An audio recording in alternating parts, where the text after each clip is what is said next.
Dans l'épisode du lundi 4 octobre, Sarah et George retrouvent Victoire dont l'état continue à inquiéter. La cohabitation entre Nor et Gabriel s'annonce tendue. Nor et Gabriel s'installent dans leur nouvel appartement. La jeune femme tient à marquer son territoire et met en garde son nouveau colocataire sur ses affaires qui ne doivent pas empiéter sur les siennes. Nor taquine Gabriel sur son côté ordonné et maniaque. Gabriel se rend dans le salon et voit plusieurs vêtements de Nor sur les fauteuils. Excédé par le désordre, il demande à sa colocataire de ranger ses affaires. Celle-ci lui répond qu'elle fait du tri dans ses affaires et ne comprend pas pourquoi Gabriel est aussi énervé. Charlie rend visite à Gabriel. Elle ne comprend pas pourquoi Gabriel range le désordre de Nor. Charlie tombe sur une petite culotte de Nor et plaisante en imaginant qu'elle l'aura laissée exprès pour attirer Gabriel, comme il le voudrait. Gabriel assure à Charlie qu'il n'a aucunement l'envie de séduire Nor, et que la colocation risque d'être tendue. Pour Charlie, c'est souvent le début d'une histoire d'amour. Ils sont interrompus par Nor qui est furieuse que Gabriel ait rangé ses affaires, car elle avait tout trié. Charlie préfère s'éclipser et laisser ses deux colocataires s'écharper. Nor demande à Gabriel où sont les chaussures à talons qu'elle avait laissées dans un sac poubelle. Gabriel avoue qu'il les a jetées dans la benne par mégarde. Nor a finalement pu récupérer ses chaussures. Gabriel s'excuse une nouvelle fois de les avoir jetées par erreur. La jeune femme demande à son colocataire de la laisser ranger ses affaires à l'avenir, et d'être un peu moins maniaque. Gabriel lui explique que c'est plus fort que lui. Nor se réjouit quand même de leur appartement spacieux. Ils sont interrompus par la livraison d'un vélo d'appartement commandé par Gabriel. Sarah et George retrouvent Victoire saine et sauve. George est au commissariat avec Sarah, qui est au téléphone avec le SAMU. Lorsque Martin lui demande l'issue de l'appel, elle lui répond que les secours ont trouvé une jeune femme en hypothermie, mais que ce n'est pas Victoire. La jeune femme figure désormais dans le fichier des disparitions inquiétantes. Martin essaie de rassurer George en vain. Cela fait déjà 2 jours que Victoire a disparu alors qu'elle vient de se faire greffer et qu'elle est dans un état de faiblesse physique et mentale. Les vidéosurveillances permettent à Sarah de souligner que Victoire s'est enfuie par la sortie du personnel, qu'elle a pris son sac et volontairement laissé son téléphone. Martin pense qu'elle ne veut pas qu'On la retrouve et demande à George s'il avait des problèmes de couple. George évoque les hallucinations de sa compagne et assure qu'elle n'a jamais été aussi vulnérable et qu'elle doit être retrouvée le plus rapidement possible.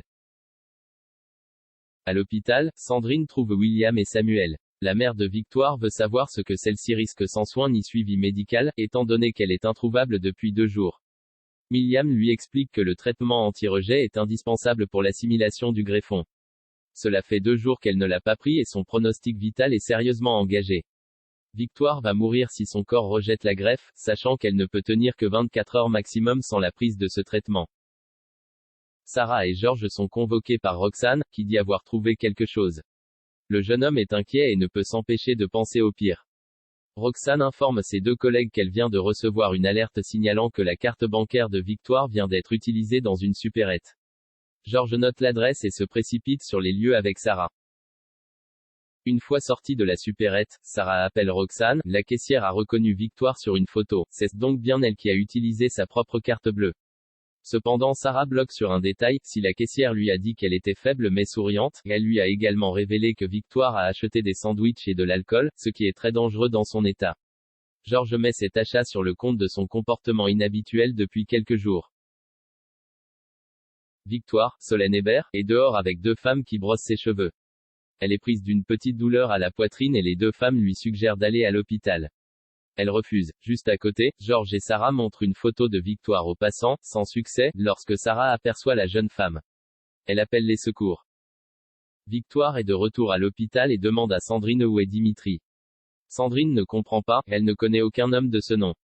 Plus tard, William se rend dans la chambre de Victoire et lui annonce, ainsi qu'à Sandrine et George, que son état est stable. William fait promettre à Victoire de se reposer. Victoire s'excuse auprès de Sandrine de les avoir inquiétés. George veut savoir pourquoi sa compagne est partie de l'hôpital. Victoire lui répond qu'elle avait besoin de prendre l'air et qu'elle a marché pendant des heures. Elle explique qu'elle a rencontré 2 femmes SDF avec qui elle se sentait bien. Victoire confie avoir besoin d'aide car elle ne se reconnaît plus depuis sa greffe.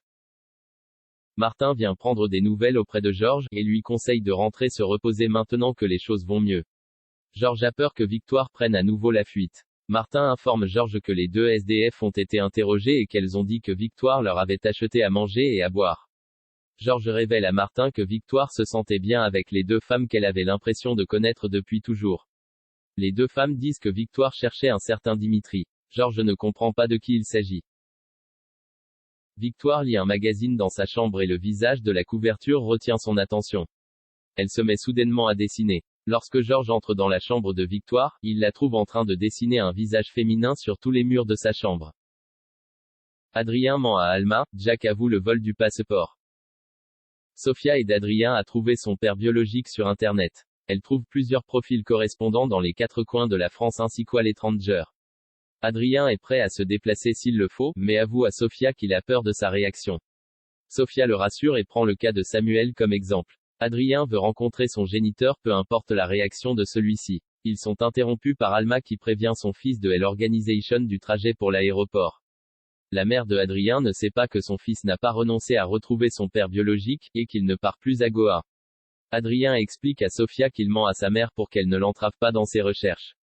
Le jeune homme peut compter sur le soutien de sa petite amie. Jack rend visite à Adrien, qui lui annonce qu'il part bien pour Goa. Jack est surpris mais Adrien lui dit que tout est rentré dans l'ordre car il a reçu son passeport dans un courrier anonyme.